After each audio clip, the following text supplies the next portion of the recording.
They mocked him, told him he would never make it. But Marlon Den did not rise to prove them wrong. He rose to prove that love could build an empire stronger than gold. Today we tell the story of a man who gave everything for his family, and how, in the end, one heart remembered what the rest had forgotten. This is Marlon Den's Sacrifices, a tale of love, loss, and the quiet strength of a parent's heart. The evening sky burned with the gold of a dying sun, and an old man stood upon the balcony of the Den mansion. His silver hair fluttered in the quiet wind, his eyes reflecting the orange glow that kissed the world goodbye.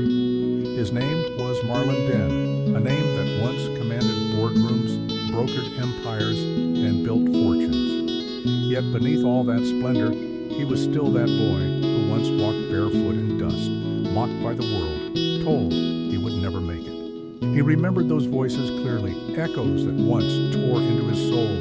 "You will never make it, Marlon. You're a dreamer, nothing more." Those words had been his fire, the very reason he worked until his hands bled and his bones ached. Not to prove them wrong for himself, but to prove them wrong for his children. He swore that his children would never be stepped on, never feel the sting of hunger or humiliation. Years passed, and the world watched as Marlon Den became a symbol of triumph, a titan in the world of business. He built companies, mansions, and a legacy that stretched beyond borders. Yet in the midst of every success, he never overlooked his family. His heart belonged to his wife, Eleanor, whose laughter once filled the halls of their home. Together they raised 4 children, Jack, Lena, Christiana, and Lucas. Marlon was not just a father of wealth, but of presence. He came home early to tuck them in, missed meetings just to attend school plays, and even when his empire grew vast, his love for his family remained the foundation of it all. But fate has a cruel sense of timing. Eleanor grew ill, and no amount of money could buy her health back. Marlon watched her fade, helpless, her final words a whisper against his chest. "Take care of them, my love. Promise me." He promised, and he kept that promise. He raised his children alone, never remarrying. Many told him to find someone to share the burden, but he couldn't. His heart belonged to one woman, and his devotion to their children was absolute. But as the children grew, so did the world around them, loud, glittering, and vain. The love and humility he taught them were slowly replaced by pride and greed. Jack, the eldest, became a workaholic, married to his desk, his smile replaced by numbers and deals. Lena, the second-born, was just as obsessed with success, her only joy being her constant rivalry with Jack. Christiana, his third, turned her beauty into currency, living for the flash of cameras and the applause of strangers. And Lucas, his last-born, drifted through life like a leaf in the wind, lazy, careless, always reaching into his father's pockets. Marlon's heart broke quietly. He had given them everything, yet they had learned nothing. But still he loved them. He never stopped. Then came that cold night that changed everything. Lucas and his wife, Sophie, had been out late, laughing, drinking, driving fast on the wet asphalt. The car veered off the road, and in an instant, their laughter was gone forever. The news reached Marlon at dawn.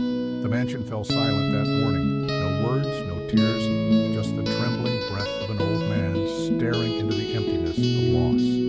He had buried his wife, but burying a child was a wound too deep for words. At the funeral, the world came to pay respects. Politicians, CEOs, people who once envied him. But all the grandeur in the world could not comfort him. As the coffin descended, Marlon's eyes lifted to the sky, and he whispered, "Why must I always outlive the ones I love?"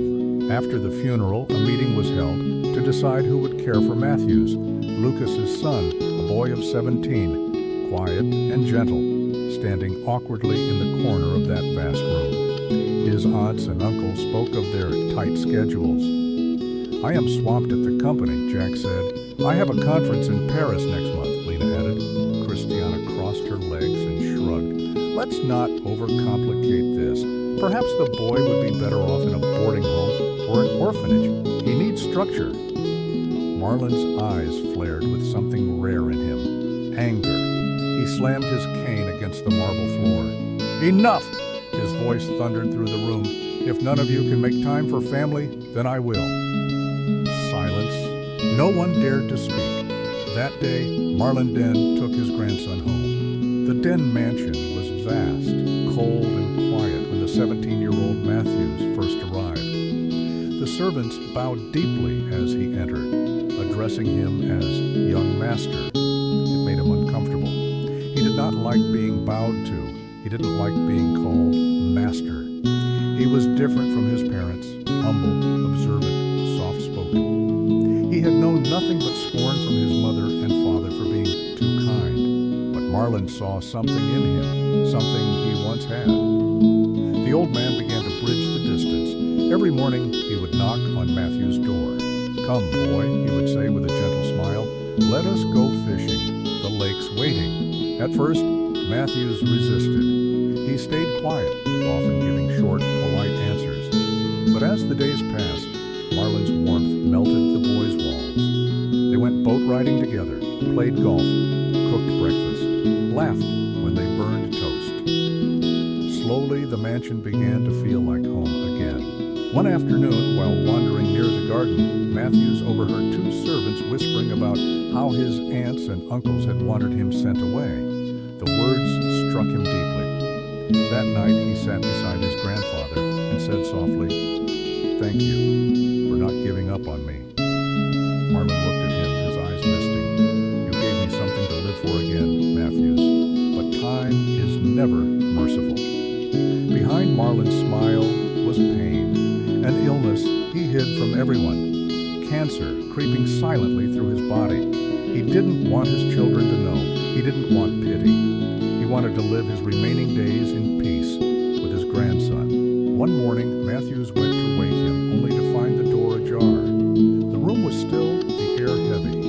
Marlon Den lay in bed, eyes closed, face serene, as though he had drifted away in a peaceful dream. On his bedside table was a folded letter. Matthews opened it with trembling hands. "My dearest grandson, you brought light back into this old heart. I thought I had lost everything, but you reminded me what love truly means. Do not let the world harden you. Wealth fades, power fades, but kindness, Matthews, that endures. You made my last days worth living. Love always, grandfather." Tears fell on the paper as Matthews clutched it to his chest. A month later, the Den family gathered again, this time for the reading of the will. The lawyer, Tyler Brandon, a longtime friend of Marlon, sat at the head of the long table. Jack leaned back, arms crossed. Lena tapped impatiently on her phone. Christiana inspected her nails. Only Matthews sat quietly, still mourning. Tyler began to read. "In this final testament, I, Marlon Den, wish to express my gratitude to my children for all the years we shared.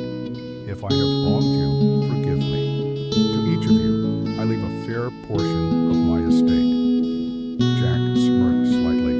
Lena sighed with satisfaction, but Tyler continued. "To my grandson, Matthews Den, who showed me love when all others forgot what love was, I leave the Den mansion, and upon completion of his university education, the position of CEO of Den Enterprises. Until then, my lawyer and friend, Tyler Brandon, shall serve as his guardian and mentor." The room erupted. "What?" Jack shouted. "This is absurd," Lena protested. Christiana stood, her voice sharp with disbelief. "He was senile when he wrote that. He can't just hand over the company to a child."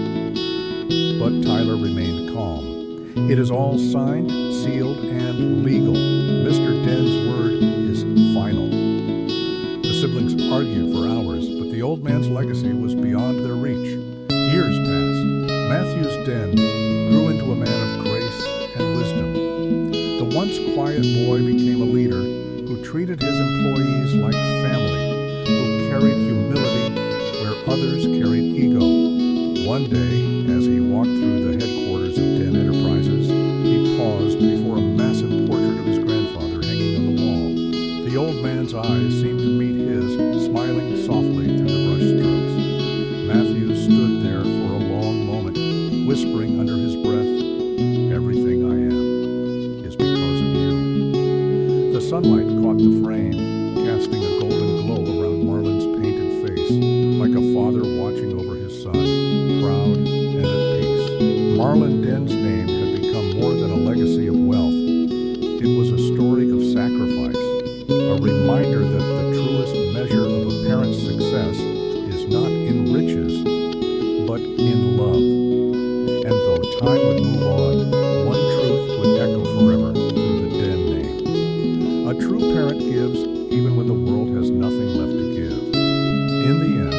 Den's wealth was not counted in coins, but in love. He left behind no fortune greater than the kindness he planted in a young heart.